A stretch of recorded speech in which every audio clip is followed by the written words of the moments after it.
Hey y'all, so this one's gonna be a quick one because I'm running a little later than I wanted to be. See, not always perfection, not always hitting all the goals, right? And that's okay. I said this before, but it's okay. Sometimes we don't hit it all the time, all right? But that's not what I came here for. I was actually thinking about something that I talked about a couple of days ago. I was talking about being having values that you live by, and I was thinking about, well, how do we even get to the point where we have values? And the first thing that came to mind was that it starts with a dream. There's a framework that I kind of work in, right, where it's called the still process, right? But the very first thing is yes. So anyway, stairwell to intentional living, still.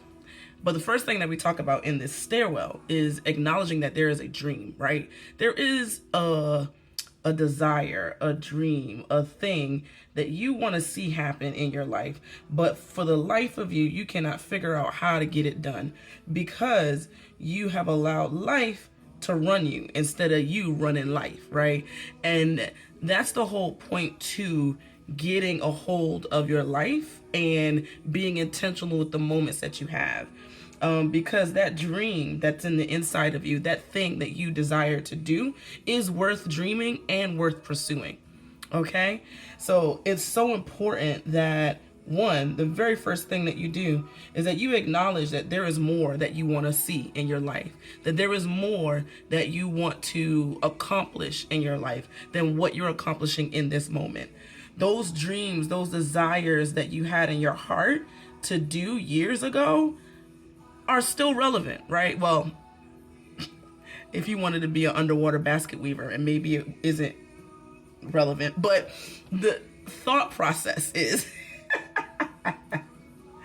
that we get all these desires and dreams in our hearts of what life should be, and then we get hit with life.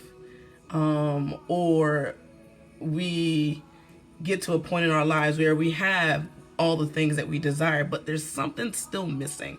There's something still off.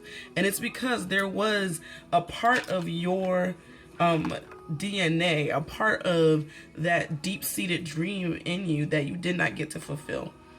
Or you may have lost sight of what that thing is.